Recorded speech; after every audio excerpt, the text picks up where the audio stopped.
El sistema informativo de Canal 1 presenta CMI Emisión Central. Encapuchados originan criminal incendio contra ICETEX al final de marcha estudiantil. Gigantesca manifestación universitaria contra fuerza del SMAT y corrupción. Director de la policía asume defensa del SMAT. La acción de la policía contra vándalos no parará, dice Mininterior.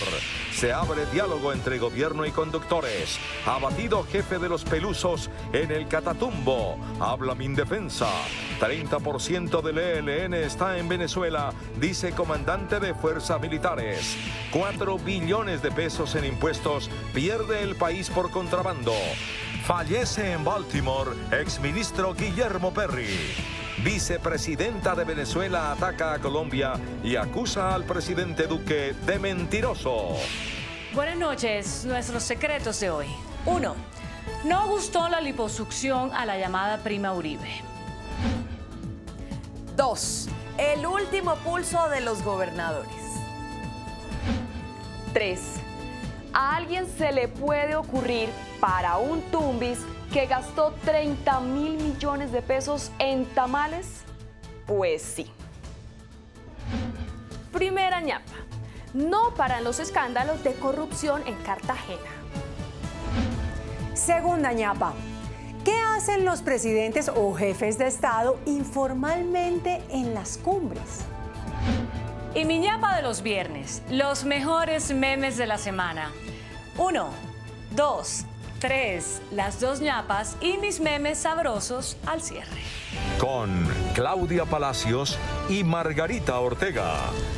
Buenas noches. La sede principal del ICETEX fue blanco de un criminal ataque por parte de encapuchados que lanzaron piedras y bombas incendiarias contra la entidad en cuyo interior se encontraban funcionarios y usuarios. El ataque se dio al término de las marchas de los estudiantes de las universidades públicas y privadas. A esta hora las directivas del ICETEX valoran los daños que dejó el ataque.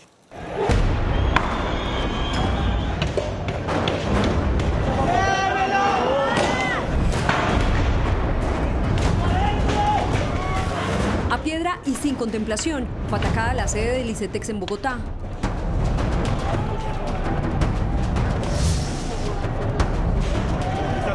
Al término de la marcha de estudiantes, encapuchados arremetieron contra la entidad con objetos contundentes, patadas y hasta bombas incendiarias.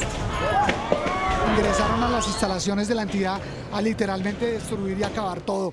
Esto no es una protesta, esto no es una marcha estudiantil, estos son criminales, son bandidos. Luego de varios minutos de golpes, la puerta principal no resistió. Los empleados, más de 400, quedaron a merced de los vándalos, quienes, pese a los gritos de los trabajadores, lanzaron piedras dentro de la entidad.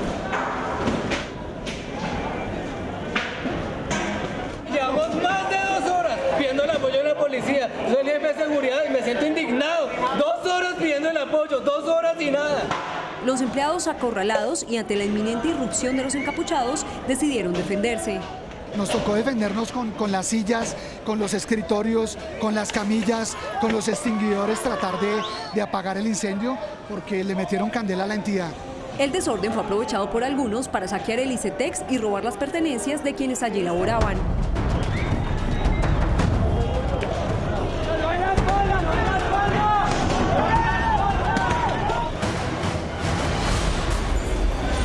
Fue una verdadera batalla campal la que se vivió en el centro de Bogotá.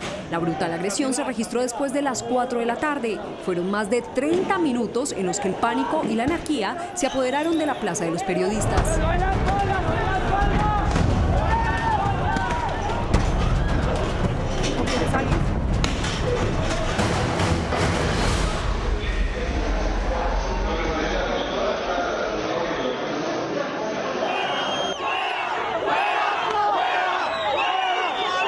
Pero no fue el único lunar de la jornada. Durante la movilización, un equipo periodístico fue atacado.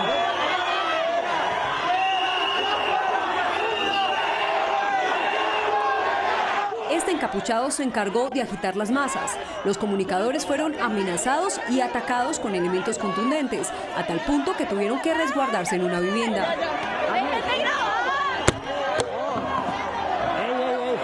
Los desórdenes se registraron en varios puntos del centro de Bogotá. El orden público se recuperó sobre las 7 de la noche. Por su parte, el ICETEX denunció esta noche que los actos de violencia contra su sede pusieron en riesgo la vida de tanto de decenas de usuarios de la institución como de funcionarios de esa entidad.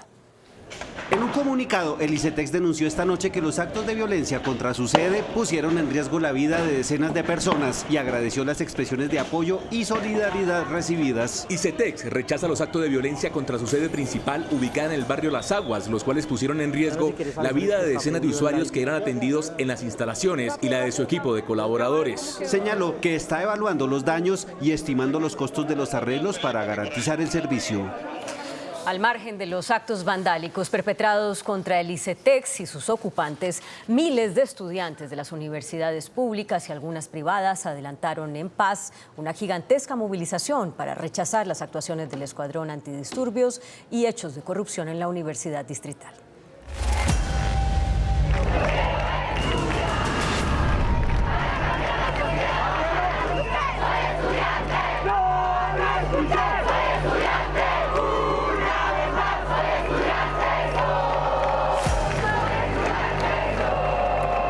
Así quedaron registradas las multitudinarias movilizaciones en Bogotá. Cerca de 5.000 estudiantes participaron en la jornada que convocó por primera vez a universidades públicas y privadas. Estamos cansados de tanta represión con nuestros hermanos de las universidades públicas. Queremos sentar nuestra voz de protesta también en esta movilización. La marcha, que inició en 5 puntos de la capital, se concentró en la Universidad Javeriana, donde inicialmente hicieron un gigantesco plantón contra las directivas de la Universidad Distrital. Que todos nos unamos en contra de la corrupción que hay en la universidad, que se nos roben la plata de la matrícula. Es increíble ver cómo las personas se han unido por una sola causa, cómo los estudiantes de sede pública, de privada, trabajadores, están aquí apoyándonos con esta lucha. Y es que los estudiantes en esta oportunidad se volcaron a las calles en solidaridad con la Distrital, no solo para rechazar la intervención del ESMAD, sino la corrupción dentro de esta universidad pública. Los estudiantes nos estamos manifestando en contra de los hechos de corrupción presentados, en los que se presunta el robo de más de 11.000 millones de pesos. La movilización, aunque pacífica, colapsó varias vías de la capital. La carrera séptima, la Caracas, la calle 19. El sistema Transmilenio también se vio afectado. Durante las marchas, algunos buses y fachadas de comercios resultaron grafiteadas. La caminata de estudiantes finalizó sobre las 4 de la tarde en el Parque de los Periodistas. El director de la Policía, general Óscar Ate Ortúa, aseguró que las intervenciones del Escuadrón Antidisturbios son legítimas y que tienen como propósito detener actos vandálicos. El director de la Policía Nacional, general Óscar Ate Ortúa, defendió la acción del Escuadrón Antidisturbios durante las protestas estudiantiles. Aseguró que estas han sido para proteger a la misma comunidad de actos delictivos cometidos por algunos encapuchados. Repelió un ataque de algunos vándalos que se enfrentaron a ellos. Utilizaron los gases para poder disuadirlo. Los gases llegaron hasta este sitio. La misma policía llegó para ayudar a contemplar la salida de estas personas y ser tratado en un centro asistencial. El general no descartó investigaciones. Aseguró que en caso de determinar que hubo exceso de la fuerza pública, habrá sanciones. Las investigaciones se harán para que haya claridad, no solamente en los protocolos de cumplimiento, sino en el respaldo que ha pedido la comunidad para que ellos también tengan su propio ejercicio de los derechos y libertades. La policía fue enfática al decir que siempre que se esté violando el derecho a la comunidad, la policía y el Escuadrón Antidisturbios intervendrá porque no se pueden permitir los actos vandálicos. Y entre tanto, en el Congreso se prepara un proyecto de reforma legislativa para convertir al Escuadrón Antidisturbios en una fuerza menos represiva. Los presuntos excesos del ESMAD que han causado heridos dentro de las universidades en Bogotá han puesto en el ojo del huracán esta fuerza de la policía. Por eso los partidos de oposición buscan regularlo. Y un poco lo que estamos tratando en las discusiones en el Congreso y que ya viene desde antes es hacer una regulación del ESMAD para prohibir el uso desmedido de la fuerza, que siempre no hay ESMAD, siempre hay heridos, mutilados, personas que llegan al hospital y bueno, y eso no puede ocurrir. Según los parlamentarios, los integrantes de esta fuerza están más encaminados a agredir que a acompañar. Que eran unos promotores del diálogo y de la resolución pacífica del conflicto antes que utilizar la fuerza bruta. Las organizaciones sociales que han salido afectadas con las acciones del ESMAD también están de acuerdo con su modificación. El ESMAD tiene que tener una regulación estricta que garantice la protección de los derechos humanos de los manifestantes. La iniciativa sería radicada en los próximos días. El gobierno nacional advirtió que la acción de la policía contra los manifestantes que han protagonizado hechos violentos en Bogotá no parará. En su cuenta de Twitter, la ministra del Interior, Nancy Patricia Gutiérrez, delegataria de funciones presidenciales, dijo: desde el Ministerio del Interior rechazamos la acción de los vándalos. Los delincuentes tienen que saber que la acción de la policía no va a parar. No toleramos la violencia. La funcionaria también pidió a las autoridades capturar y judicializar a los manifestantes que atacaron la sede del ICETEX en Bogotá. También el Ministerio de Educación rechazó los actos vandálicos de hoy. A través de su cuenta en Twitter, la ministra María Victoria Angulo manifestó que rechaza los actos de hoy contra el ICETEX y dijo que la violencia no es el camino para resolver los desacuerdos. Arrancó el diálogo con los transportadores de servicio público. Los conductores pidieron que se levante temporalmente la norma que suspende las licencias de conducción a los infractores reincidentes del Código de Tránsito. Este viernes se dio la primera reunión de los equipos jurídicos de los transportadores de servicio público del país, que incluye 4 sectores: taxis, intermunicipales, carga y servicio especial. Se trabaja en un documento para reformar el Código Nacional de Tránsito, el cual será socializado con el gobierno y llevado al Congreso de la República. Entre las propuestas se pide la suspensión temporal a la norma de reincidencia, al considerar que no es una norma de tránsito. Con esa tipificada la falta, vemos la necesidad de revisarlo muy bien para legislar y tener a futuro un régimen que sea mucho más justo. Se evaluará las facultades del Ejecutivo, ya que la norma hace parte del Código de Tránsito, lo que necesitará de una ley para cualquier modificación. El ministro de Defensa, Guillermo Botero, reveló detalles del operativo en el que resultó abatido alias Pácora, jefe de la banda Los Pelusos, en el Catatumbo. Según los registros de la fuerza pública, alias Pácora era uno de los más buscados en la región del Catatumbo. Como jefe de la banda Los Pelusos, mantenía una guerra con el ELN que generó graves consecuencias humanitarias para la población. Y bajo su mando tenía 440 delincuentes. Era considerado el más sanguinario terrorista de la región. Y era uno de los objetivos que teníamos de cara al asesinato de líderes sociales. Pero en el 2018 tiene su acción bélica más connotada, y es un atentado que dejó 10 muertos en el municipio del Tarra, asesinadas 10 personas, entre ellos un líder social. Era también el que se encargaba de incentivar el paro armado que se llevó a cabo en el Catatumbo en el año anterior. Según el Ministerio de Defensa, este delincuente recibía 3.500 millones de pesos al mes por el narcotráfico en la región. El general Luis Fernando Navarro, comandante de las fuerzas militares, reveló que el 30% de los guerrilleros del ELN están en Venezuela y controlan minas ilegales y rutas de narcotráfico. El oficial reveló detalles de la denuncia internacional que lidera el presidente Iván Duque sobre la complicidad del régimen de Nicolás Maduro con las guerrillas colombianas. La Corte Suprema de Justicia autorizó la extradición a Estados Unidos del exjugador de fútbol John Biafara, acusado de concierto para fabricar y distribuir cocaína. Biafara es solicitado por la Corte del Distrito Este de Texas luego que su nombre apareciera mencionado en interceptaciones telefónicas a integrantes de una organización dedicada al tráfico de estupefacientes. A él se le acusa de haber participado en una red de tráfico de estupefacientes, situación que él afirma no acontece tal como lo han expuesto en el informe de la justicia americana. Sin embargo, el jugador no aceptará los cargos. El hecho de que John haya decidido afrontar la situación en los Estados Unidos es con el único propósito de aclarar su situación jurídica y su participación en los hechos que la justicia americana le ha endilgado en esa acusación. La decisión de la Corte Suprema ya fue remitida al presidente de la República, Iván Duque, quien deberá firmar su extradición para que posteriormente sea entregado a las autoridades norteamericanas. La directora del Bienestar Familiar, Juliana Pungilupi, reveló que en el último año el instituto registró 16 casos diarios de menores de 14 años en embarazo.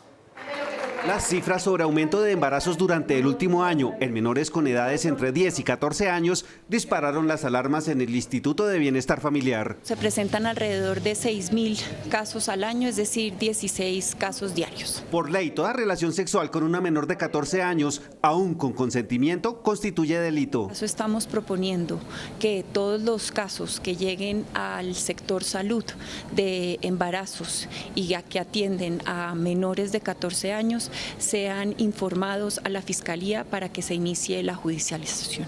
De la misma manera, la directora del ICBF anunció que apoyará un proyecto de ley para eliminar el matrimonio con o entre menores, aun si son autorizados por los padres de familia. Y el DANE reveló hoy cuáles son las principales causas de muerte de hombres y mujeres en Colombia.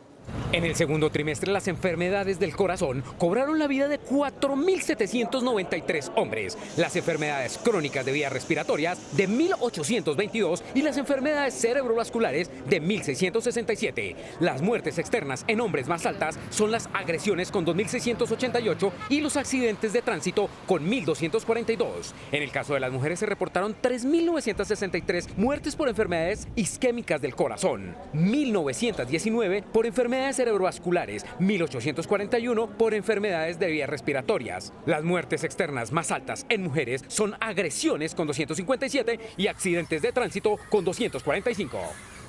El martes, la plenaria del Senado de la República realizará un debate de moción de censura contra la ministra de Transporte, Ángela María Orozco. La moción es promovida por los congresistas de los partidos de oposición, encabezados por el senador del Polo Democrático, Jorge Robledo. Robledo reiterará su pedido para que la ministra renuncie, porque según él, desde su cargo ha defendido los intereses de banqueros y empresarios socios del contrato para la Ruta del Sol 2, que en su momento fue adjudicado a un consorcio del que hizo parte la multinacional Odebrecht. Y miren este dato que dio hoy la DIAN. La entidad deja de recaudar cerca de 4 billones de pesos anualmente como consecuencia del ingreso de mercancías de contrabando. El universo de las importaciones colombianas suma 49.800 millones de dólares. Producto del contrabando, la DIAN deja de recibir 1,1 billones de pesos por concepto de aranceles y 2,8 billones de pesos por concepto de IVA. En la gestión de este gobierno hemos logrado bajar el contrabando abierto en 23%. En suma relativa y el contrabando técnico en el 10%. En 2018 la subfacturación alcanzó los 4.173 millones de dólares. La sobrefacturación alcanzó un valor de 3.093 millones de dólares. Por contrabando abierto, más de 480.000 millones de pesos destinados a pensiones serán redireccionados para financiar el presupuesto de 2020. Luego de hacer una minuciosa depuración, el Ministerio de Hacienda logró ajustar el pago en pensiones de 2020 en 486.000 millones de pesos. Estos recursos, más los ajustes en deuda por cerca de 4,7 billones y menor gasto en funcionamiento por 2,4 billones, se destinarán a inversión. Por esos ajustes pudimos liberar 4.7 billones que se trasladaron a los 7 billones de inversión nueva que hay entre la primera presentación del proyecto y la ponencia aprobada. Habrá más recursos para instituciones de educación superior, actualización catastral, Río Magdalena y chatarrización del parque automotor de carga. Un juez de Nueva York determinó que la demanda presentada por el empresario Germán Efromovich tras su remoción de la Junta Directiva de Avianca no debe llevarse a juicio. El juez advierte que no hay argumentos para cambiar las decisiones administrativas tomadas por la nueva Junta Directiva tras el incumplimiento de Efromovich en las condiciones de un crédito con United y la firma BRW Aviation. La decisión podrá ser apelada antes de 45 días. A los 73 años de edad falleció en Baltimore, Estados Unidos, el exministro de Hacienda y de Minas, Guillermo Perry Rubio, fundador del Centro de Estudios Económicos FEDesarrollo. Profundo dolor expresaron expertos y académicos por la partida de Guillermo Perry, quien fuera ministro de Hacienda, Minas y Energía, miembro de la Asamblea Nacional Constituyente y jefe para América Latina y el Caribe del Banco Mundial. Fue un hombre importante y muy bien querido. Eso, la gente está muy consternada. Eso, a mí me han llegado todo tipo de comentarios y todos muy favorables. El propio ministro de Hacienda, Alberto Carrasquilla, lamentó la partida de quien fuera analista, docente y escritor. La verdad, muy tristes con la partida del exministro y exdirector de FEDesarrollo, Guillermo Perry, una persona extraordinaria, con una inteligencia fuera de lo común, una persona además que dedicó buena parte de su vida al servicio público. Perry fue en varias oportunidades integrante de comisiones de carácter económico convocadas por diferentes gobiernos. El índice de capitalización de la bolsa, que mide el comportamiento de las 20 principales acciones, cerró a la baja. El índice de capitalización de la Bolsa de Valores de Colombia bajó 1,03% a 1.584 puntos. La acción preferencial de Avianca fue la que más subió, con una valorización de 8,96% a 1.460 pesos. La acción preferencial de Corfin Colfi colombiana fue la que más cayó, con una pérdida de 4,86% a 23.120 pesos. La acción más negociada de la jornada fue la de Ecopetrol, al movilizar más de 21.000 millones de pesos. El dólar cerró al alza. Indicadores económicos en CM. La tasa representativa del mercado que regirá hasta el próximo lunes será de 3.462 pesos con un centavo. Los profesionales del cambio compran la divisa en promedio en 3.200 pesos y la venden en 3.240 pesos. Un euro cuesta 3.785 pesos. La libra de café en Nueva York se cotizó a $1. El azúcar se transó en 11,59 centavos de dólar la libra. El barril de petróleo WTI se cotizó en $56 con 17 centavos. La referencia Brent para Colombia se cotizó en $61 con 88 centavos. Una acción de Ecopetrol cuesta 2.990 pesos. El presidente Iván Duque anunció que si Cuba no extradita a los integrantes del ELN que están en La Habana, considerará que el gobierno de la isla prefiere relaciones con los criminales que con el Estado colombiano. En Miami, Carlos Ruiz. Buenas noches, Carlos. Adelante con la agenda del presidente. Buenas noches. El presidente Iván Duque planteó por primera vez la posibilidad de una ruptura de relaciones con Cuba si el régimen de La Habana insiste en no entregar en extradición a los integrantes del Ejército de Liberación Nacional que están en su territorio y que son solicitados por la justicia colombiana por diversos actos de terrorismo.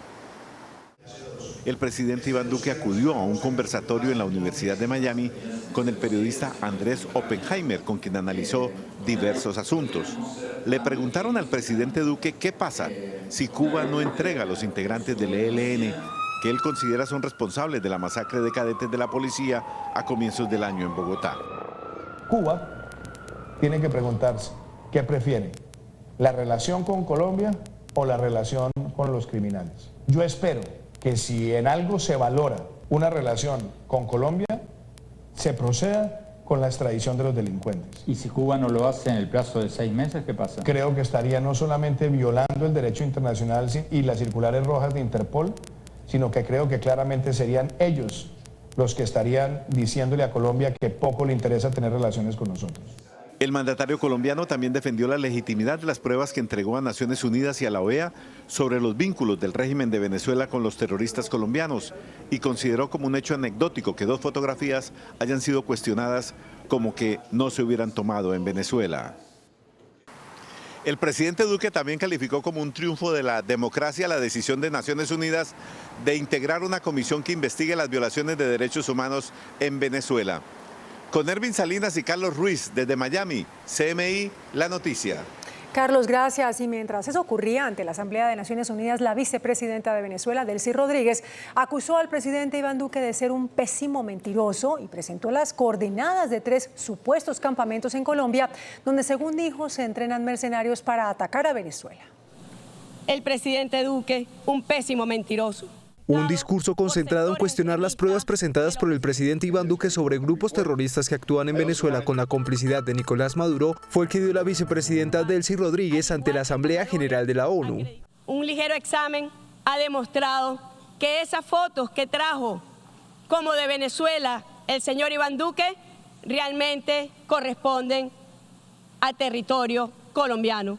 Rodríguez también reveló la posición de presuntos campamentos de mercenarios en Colombia supuestamente entrenados para atacar a Venezuela. Durante la intervención de la funcionaria chavista que acusó a Colombia y Estados Unidos de querer sembrar los pilares para una intervención armada en Venezuela con la activación del TIAR, las delegaciones de ambos países junto a las de otras naciones que no reconocen al gobierno de Maduro abandonaron la sala. La policía de Nigeria liberó a más de 300 menores de edad que se encontraban recluidos en un edificio utilizado como escuela del Corán. Los jóvenes y niños estaban encadenados por los tobillos y fueron expuestos a otros maltratos físicos y psicológicos por parte de sus maestros. 8 personas fueron capturadas por estos hechos. En minutos, nuestros secretos de hoy. 1. No gustó la liposucción a la llamada prima Uribe. 2. El último pulso de los gobernadores. 3. A alguien se le puede ocurrir para un tumbis que gastó 30.000 millones de pesos en tamales. Pues sí. Primera ñapa. No paran los escándalos de corrupción en Cartagena. Segunda ñapa. ¿Qué hacen los presidentes o jefes de Estado informalmente en las cumbres? Y mi ñapa de los viernes, los mejores memes de la semana. 1, 2, 3, las 2 ñapas y mis memes sabrosos después de Pregunta Yamit.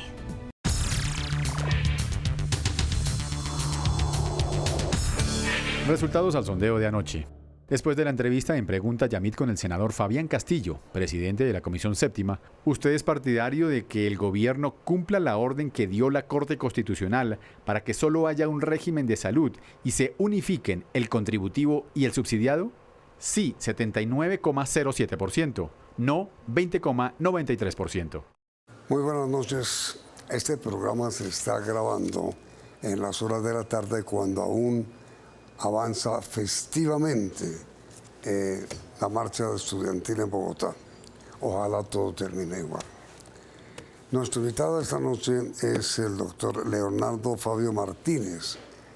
Él es muy joven, es rector de la Universidad Pedagógica y fue su alumno, ¿no? Sí, señor. ¿Cuánto hace que es rector de la Pedagógica? Bueno, muy buenas noches, Yamit. Muchas gracias por invitarnos. A usted por asistir. Soy rector desde julio 2 del 2018. Un año y algunos meses estoy al frente de la Universidad Pedagógica, que es la más importante del país para formar maestros. Sí.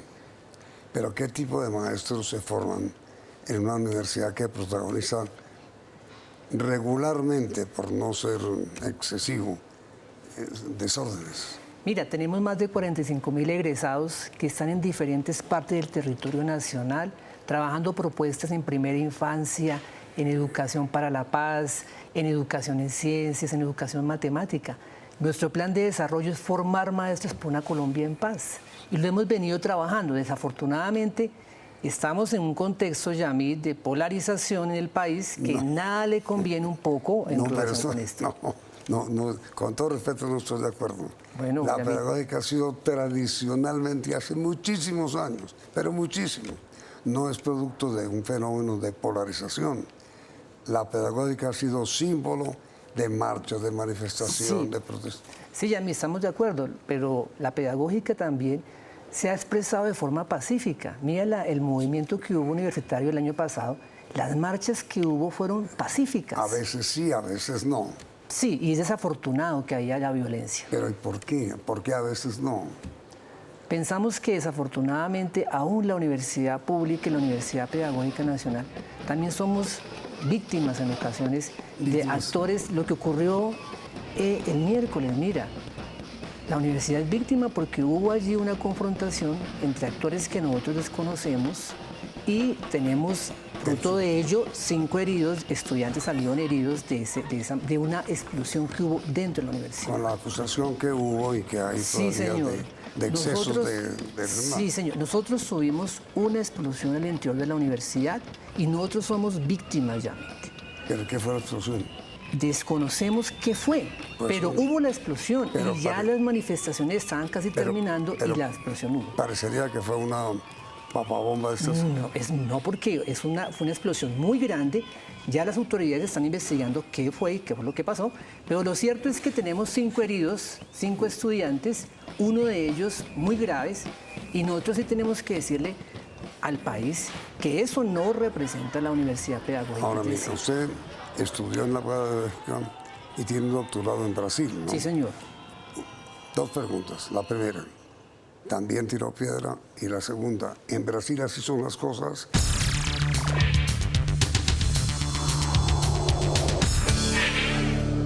¿Usted fue tirapiedra? No, señor. Yo fui representante estudiantil al Consejo Académico. Sí. Defendí la educación pública, defendí la autonomía, la sigo defendiendo y sí me movilicé, pero pacíficamente. ¿Nunca usted participó? No, no, señor. Nosotros participamos en movilizaciones pacíficas como representante estudiantil y cuando habían esas manifestaciones hacíamos mediación entre la confrontación y en esa mediación en ocasiones fuimos también golpeados y perjudicados. Usted estudió en Brasil, donde obtuvo un doctorado. ¿Cómo es la educación universitaria cuando hay manifestaciones? ¿En Brasil fue o dónde? Sí, yo estudié en el estado de Sao Paulo, en la Unesp. Sí. Hay una defensa fuerte por la educación pública superior, por la autonomía universitaria. Pero hay bochinches como los de Hay protestas pacíficas, pero en ocasiones también hay protestas que se salen, digamos, del control y se vuelven violentas. Hay episodios en Brasil donde ha existido ese tipo de manifestaciones, que también son desafortunadas. Pero mire, en la tarde de hoy en Bogotá aún avanza la marcha.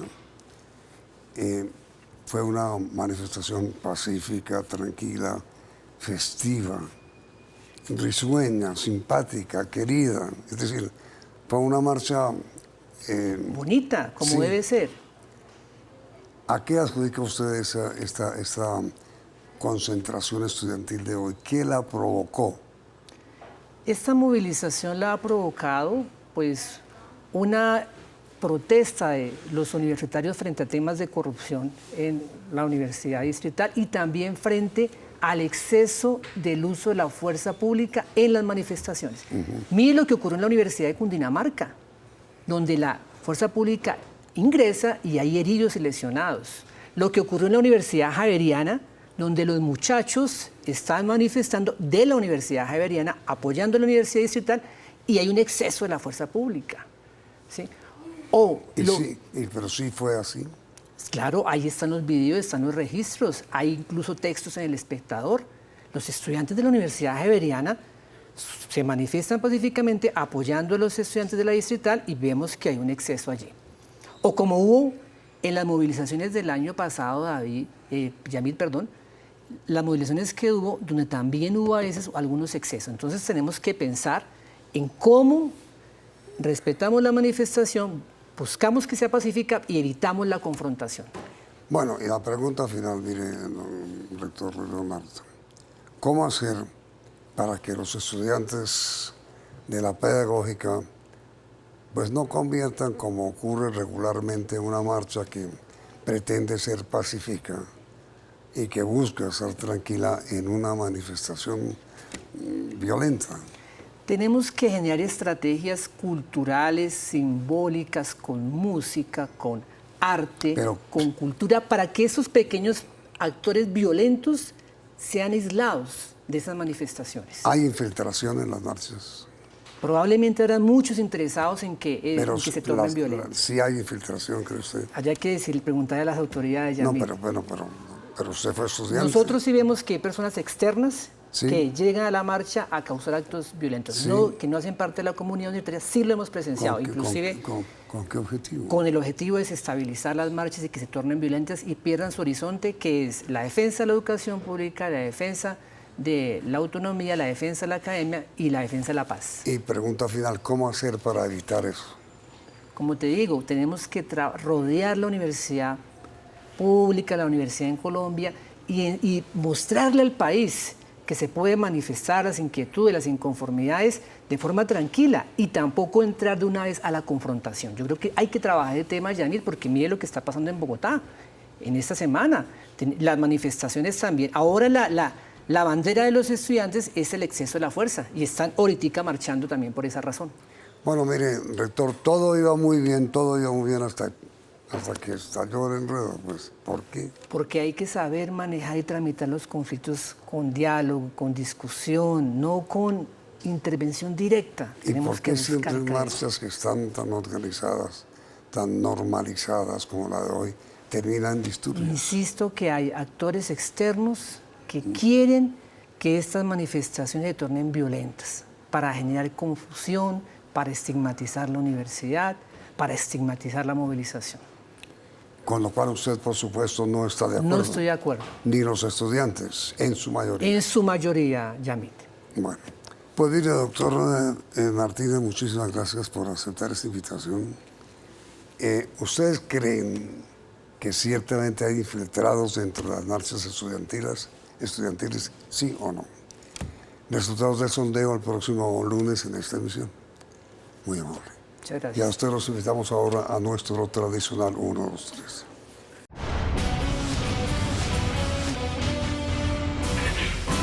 Nuestros secretos de hoy. 1. El proyecto de ley de la llamada Prima Uribe fue sometida a una liposucción antes de ser votada en tercer debate en la Cámara de Representantes. Se le cambió de nombre por el de Prima para la Productividad y se planteó una liposucción en el sentido de que el beneficio se pagará solo a empleados que devengan hasta 1,5 salarios mínimos, es decir, 1.243.000 pesos, y que se limitará solo a trabajadores que estén estudiando. Pues ni con esa lipo se convenció a los cacaos del Consejo Gremial. Anunciaron que insistirán ante el Congreso para que el proyecto sea archivado antes de que comiencen las discusiones del salario mínimo. A este se suma un concepto negativo del Ministerio de Hacienda. Al proyecto lo califican de antitécnico e irreal por la falta absoluta de recursos para atenderlo. Mejor dicho, todo indica que la prima Uribe está agonizando. 2. A 3 meses de que terminen su mandato, los 32 gobernadores se preparan para librar lo que podría ser su última batalla. Los mandatarios serán convocados a una asamblea de la Federación de Gobernadores en San Andrés, en la que el punto central por discutir será el periodo del director ejecutivo de la Federación. Actualmente no hay un periodo fijo determinado en los estatutos de la agremiación, pero tradicionalmente el mandato de cada director es de 1 año, al término del cual se reelige o se cambia. Sin embargo, en la asamblea se propondrá que se establezca un periodo fijo de 2 años. Si se aprueba la propuesta, el exmagistrado Carlos Camargo, quien hoy dirige la Federación Nacional de Departamentos, podría permanecer 1 año más en el cargo. Sin embargo, algunos gobernadores de la costa atlántica no están de acuerdo. Van a proponer costeño propio. ¡Eche no joda! 3. ¿Ustedes creen posible una compra de tamales por 30.000 millones de pesos?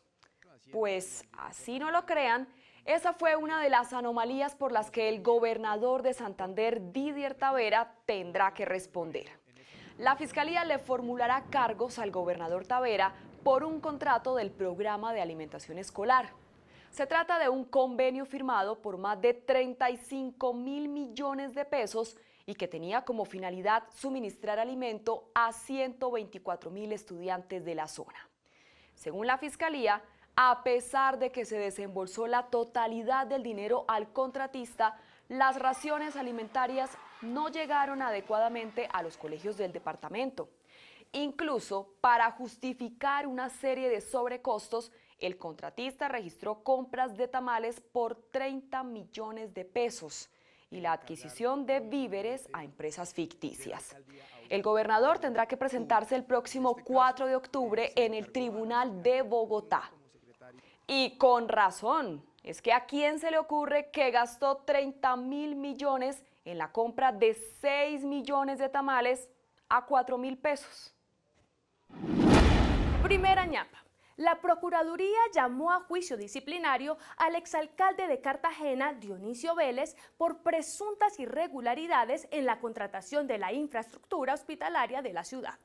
La entidad denuncia que en el 2014 la alcaldía invirtió 100.000 millones de pesos para la construcción de 39 puestos de salud. Sin embargo, luego de 5 años, la mayoría de las obras se encuentran suspendidas y en estado de abandono.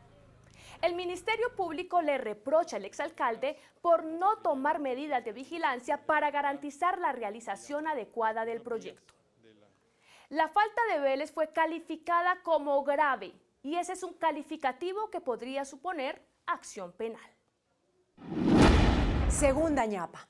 Durante las cumbres presidenciales, los jefes de Estado tienen momentos de recreación e informalidad.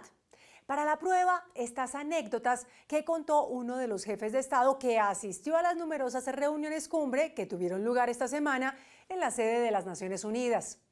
El presidente del Perú, Martín Vizcarra, contó que a él le ha tocado enfrentar momentos difíciles y observó que en los últimos meses y por cuenta del escándalo de Odebrecht, un expresidente se suicidó y 3 más están presos. Uno de los mandatarios le preguntó a Vizcarra, presidente, ¿y usted ya tiene seguro de vida? El presidente de Chile, Sebastián Piñera, caracterizado porque habla largo pero es ameno, contó que en una reciente reunión con los presidentes del Senado y la Cámara que son oposición a su gobierno, le preguntó al presidente de la Cámara: diputado, ¿usted qué profesión tiene? El diputado le contestó que era veterinario. ¿Y usted ha tenido oportunidad de atender a sus colegas? Otro presidente le preguntó al presidente Duque si dormía bien o tenía muchas pesadillas. Duque respondió: yo duermo muy bien. Para mí las pesadillas comienzan cuando me despierto. Y mi ñapa, como todos los viernes, los mejores memes de la semana. Una pregunta, ¿ustedes alguna vez han dicho no me haga caso?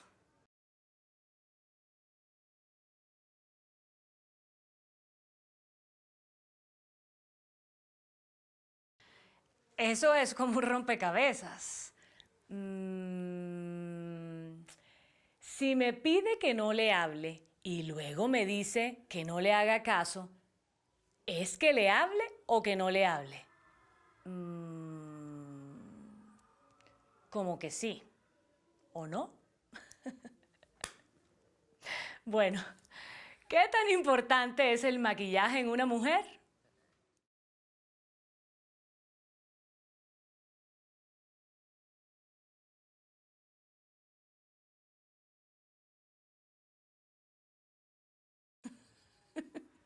Uy, a veces gato, mejor dicho, gata, por liebre.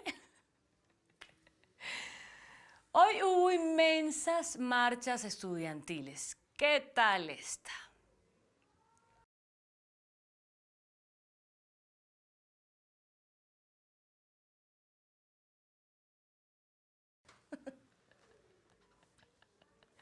¡Qué seriedad! ¿Recuerdan el proverbio aquel de ladrón que roba ladrón tiene 1000 años de perdón?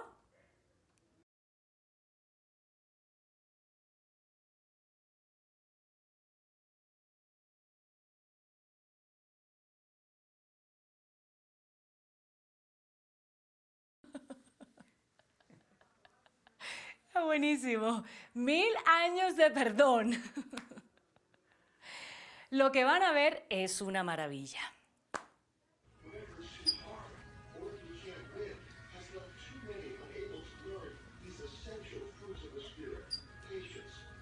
What a tease. Oh my gosh. ¿Qué tal el susto de los gatunos estos? Si a ustedes les gusta el fútbol, vean esta maravilla.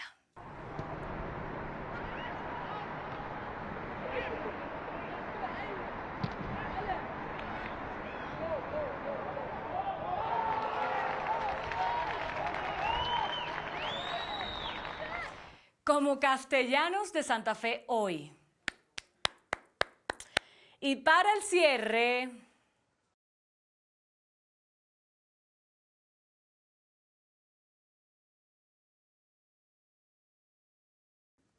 que sí, ya voy, Flaqui, maldita sea. Mentira, mentira, ya voy, flaquito, ya voy. Paciencia. Hasta el lunes, que descansen.